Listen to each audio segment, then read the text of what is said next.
Abu Sufyan selaku wakil Kelab Kurikulum Hafiz Mujtama'i Limang dan juga merupakan pengarah program Buatmu Sedekah di Al-Kausar. Sedikit pengenalan tentang Kelab Kurikulum kami. Kelab kami merupakan sebuah kelab di bawah naungan Pusat Pembangunan Kepada Insan di Universiti Sains Islam Malaysia. Kelab kami ditubuhkan pada tahun 2016 bertujuan untuk mengumpulkan para hufaz daripada kalangan mahasiswa dan mahasiswi dan juga menyediakan suasana yang selesa dan sesuai untuk mengulang di bawah pemantauan seorang guru. Jangan lupa juga diucapkan terima kasih kepada pihak pusat, pihak Rumah Anak Yatim dan Asnaf kerana memberikan keizinan kepada kami untuk mengadakan program secara alam maya. Kami berharap program ini dapat memberikan manfaat yang banyak kepada adik-adik dan juga dapat menambahkan ilmu pengetahuan kalian. Pihak kami berusaha sehabis baik untuk menyediakan aktiviti-aktiviti yang menarik dan juga bersesuaian dengan norma yang baharu. Walaupun kita dipisahkan oleh satu jarak yang sangat jauh, namun semangat kami untuk menyampaikan ilmu tidak pernah berkurangan. Saya juga ingin memohon maaf atas segala kekurangan yang tidak dapat dielakkan. Akhir kata, selamat menonton dan bergembira semua. Bye!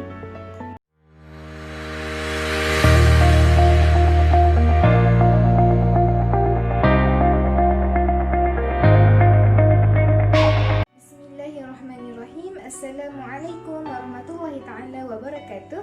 Saya Nur Atirah binti Ramli selaku moderator untuk slot yang pertama, iaitu slot Kisah Nabi di dalam Al-Quran. Baiklah, kisah Nabi manakah yang akan diceritakan di dalam slot ini? Iaitu kisah Nabi yang amat hebat, kisah Nabi Yusuf alaihi salam. Kisah Nabi Yusuf ni kawan-kawan banyak diceritakan di dalam Al-Quran, terutamanya di dalam surah Yusuf. Untuk mengetahui lebih lanjut tentang ibrah ataupun pengajaran tentang kisah Nabi Yusuf, saya menjemput sahabat-sahabat saya untuk mengulaskan sedikit mengenai kisah Nabi Yusuf. Dipersilakan.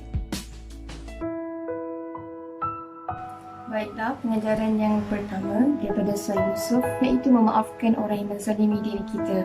Sebagaimana firman Allah Subhanahu Wa Taala dalam surah Yusuf ayat yang ke-92. A'udzubillahi minasyaitonir rajim. Qala la tasriba 'alaykum al-yawma yaghfirullahu lakum wa huwa arhamur rahimin. Yang bermaksud, dia Yusuf berkata, kamu pada hari ini tidak ada celaan terhadap kamu. Mudah-mudahan Allah mengampunkan kamu dan dia Maha Penyayang di antara para penyayang. Ketika Nabi Yusuf menjadi orang yang paling berkuasa yang mempunyai pangkat dalam kerajaan Mesir, baginda masih tetap merendahkan dirinya dan memaafkan saudara-saudaranya yang pernah menganiaya dirinya suatu ketika dahulu. Percayalah dan yakinlah, apabila kita memaafkan orang lain di atas kesilapan mereka terhadap kita, hidup kita akan lebih bahagia dan rasa hati kita akan lebih tenang.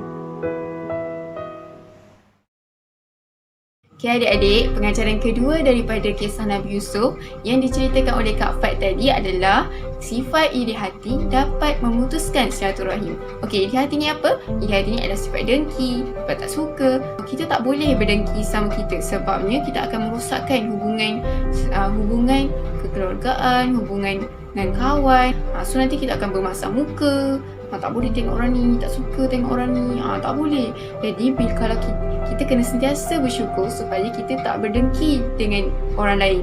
Kita bersyukur dengan nikmat yang Allah bagi kat kita. Sebab Allah kata apa? Kalau kamu bersyukur, aku akan tambahkan lagi kepada kamu. Jadi kita kena bersyukur. Okey, itu bahagian dia, ini bahagian aku. Macam tu.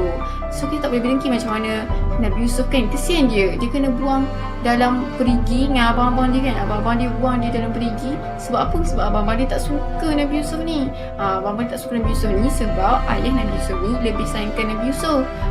Jadi sebab tu lah, kan kesian kan Nabi Yusuf tu. Jadi kita tak boleh lah buat kawan kita macam tu. Yang tiba-tiba je kita bermasam muka, tak suka kat dia kan. Sebab kita dengki dengan dia. So kita kena bersyukur dengan apa yang kita ada. Jadi kita tak akan dengki dengan orang lain. Pengajaran yang seterusnya ialah sifat sabar. Hebatnya sifat sabar ni sehingga disebut banyak kali dalam Al-Quran dan Allah menjanjikan ganjaran yang baik untuk orang yang sentiasa bersabar. Dalam surah Yusuf sendiri, Allah berfirman, "Fasabrun jamil." Sabar itu sangat indah. Macam yang kita tahu, kisah Nabi Yusuf sendiri, Nabi Yusuf sendiri timpa dengan pelbagai ujian. Dituduh, difitnah, dimasukkan dalam penjara tanpa sebab yang kukuh. Tapi apa yang Nabi Yusuf buat? Nabi Yusuf tetap bersabar kerana apa? Kerana Nabi yakin Allah sedang menetapkan sesuatu yang terbaik untuknya. Bukankah Allah telah berfirman, La yukallifullahu nafsan illa wus'aha. Allah tu tidak akan membebani seseorang hamba tu lebih daripada kemampuannya. Maka jangan bersedih, tapi bersabarlah kerana Allah sedang menentukan sesuatu yang cukup baik dan terbaik untuk kita. Okey, pengajaran yang perselamatkan diri daripada dosa. Allah Subhanahu Wa Taala berfirman dalam surah Yusuf yang bermaksud, dan perempuan yang dia Yusuf tinggal di rumahnya menggoda dirinya, dan dia menutup pintu-pintu lalu berkata, marilah dekat kepadaku. Yusuf berkata, aku berlindung kepada Allah. Sesungguhnya tuanku telah melayaniku dengan baik. Sesungguhnya orang-orang yang zalim tidak akan berjaya. Yusuf merupakan seorang yang terkenal dengan rupa paras yang sangat tampan sehingga menarik perhatian isteri kepada Al-Aziz. Namun baginda menolak ajakan dan godaan wanita tersebut kerana takutkan kepada Allah. Jadi dekat sini nak menunjukkan bahawa jika kita ingin berubah ke arah yang lebih baik, ingin menyelamatkan diri kita daripada dosa, kita adalah watak dan peranan yang paling penting untuk berubah ke arah itu. Jangan jadikan orang sekeliling sebagai alasan untuk kita berubah menjadi baik. Namun, sebaliknya, ubahlah diri kita untuk menjadi yang lebih baik. Baiklah, terima kasih diucapkan kepada sahabat-sahabat saya kerana sudi berkongsi pengajaran dan juga ibrah yang dapat diambil daripada kisah Nabi Yusuf.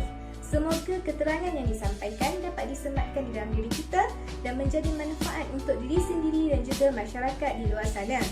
Dan dengan ini berakhirlah sudah slot yang pertama. Maaf salah silap daripada kami dan semoga kita berjumpa lagi. Assalamualaikum warahmatullahi taala wabarakatuh.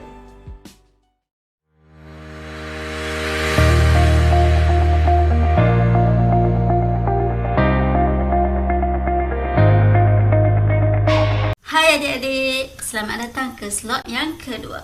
Pada slot yang kedua ini, akak akan berkongsi dengan adik-adik mengenai satu kisah umat-umat terdahulu. So, kisah apa itu? Nanti kan. Tapi, akak tidak berseorangan tahu. Akak nak ajak kawan-kawan akak untuk berkongsi mengenai kisah ini bersama-sama. So, jom.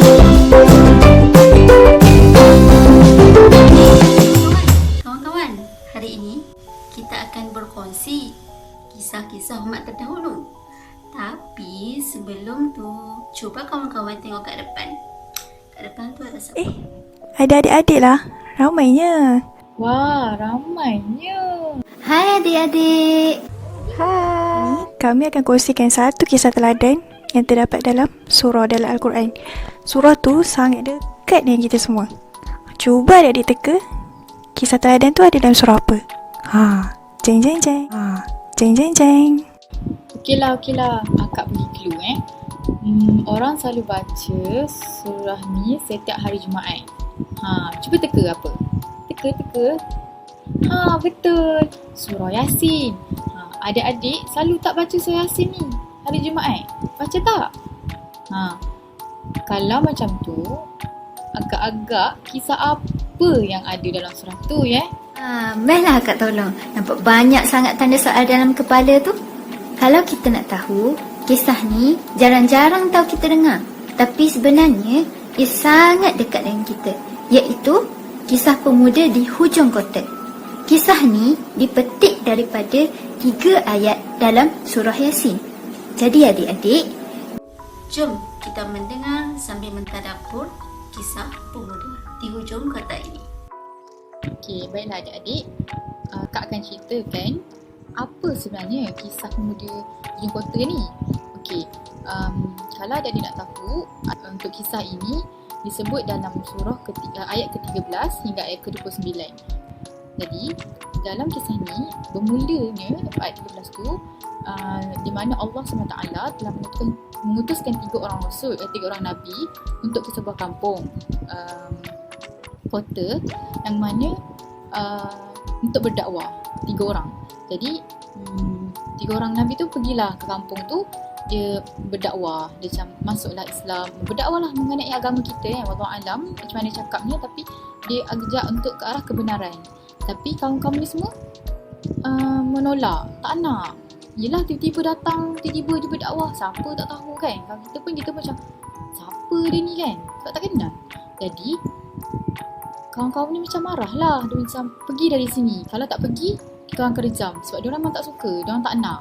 Jadi kat sinilah bermulanya pemuda hujung kampung ni, hujung kota ni, yang mana dia dengar je pasal pergaduhan antara 3 orang Nabi, perbalahan 3 orang Nabi dan orang-orang kampung. Dia daripada hujung kota ni bergegas-gegas. Okay, kat sini bermulanya ayat 20. Ayat 20 dan ke bawah ni cerita pasal dia je. Dia bergegas pergi ke kampung. Lepas tu dia cakap, wahai kaum-kaumku, wahai orang-orang kampung, ikutlah apa yang 3 orang dia cakap. Sesungguhnya dia berkata, mereka ini berkata benar. Nampak tak?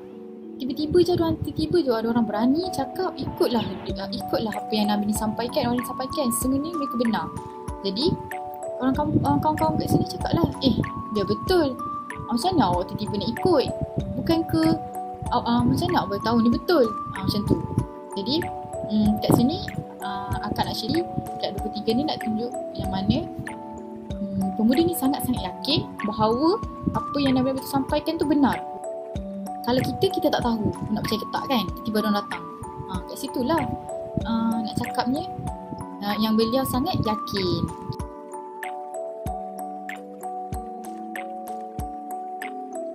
Okey adik-adik, ayat ni bermaksud sesungguhnya sekiranya aku mengikut untuk menyembah berhala tersebut, maka aku akan berada dalam kesesatan. Kalau kita tengok ayat ni menunjukkan pemuda tadi, Habib An-Najjar, sangat teguh iman dia. Dia menolak daripada menyembah berhala sebab dia kata menyembah berhala ni akan membawa aku kepada kesesatan. Nampak tak kat situ adik-adik? Teguhnya iman Habib An-Najjar ni. Kuatnya iman dia kepada Allah yang mana dia menolak untuk menyembah berhala. Betul kan adik-adik?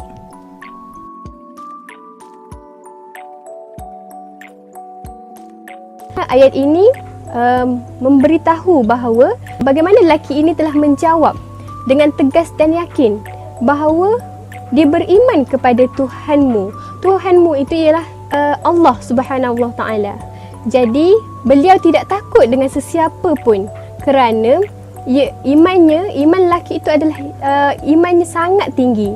Dan lihatlah bagaimana dia telah memberikan sokongan kepada para pendakwah untuk meneruskan dakwah mereka ke jalan yang diredai oleh Allah, iaitu jalan agama Islam. Jadi di sini adik-adik, apa yang kita boleh sampaikan di sini bahawa jangan kita takut untuk menentang mereka yang menghina Islam kita sendiri. Kita jangan takut kalau kita nampak sesuatu kemungkaran ataupun sesuatu kejahatan, kita harus tentang. Dan dalam masa yang sama kita harus memberi nasihat supaya mereka boleh menjaga Islam, nama baik Islam itu sendiri. Okey adik-adik? Menarikkan kisah ini. Jadi apakah iktibar dan pengajaran yang adik-adik dapat daripada kisah ini? Betul tu semua jawapan adik-adik.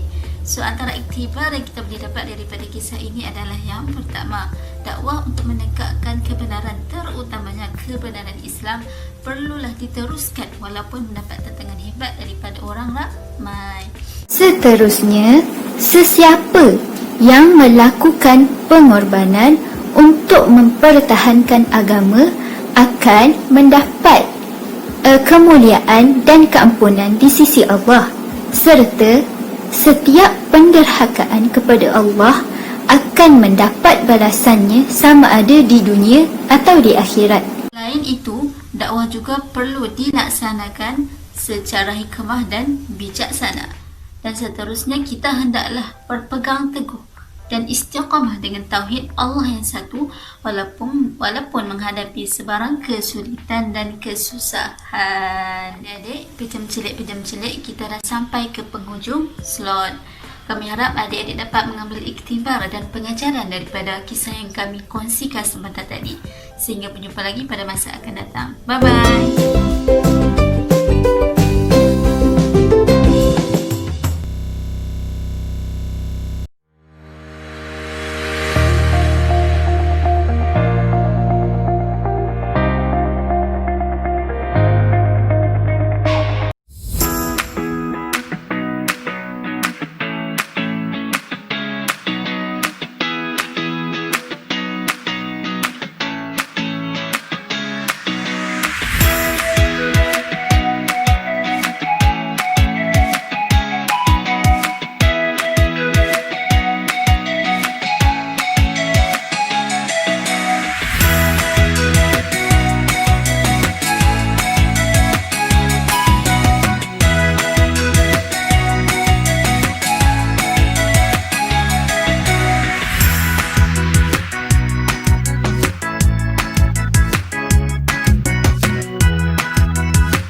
kita jaga Kita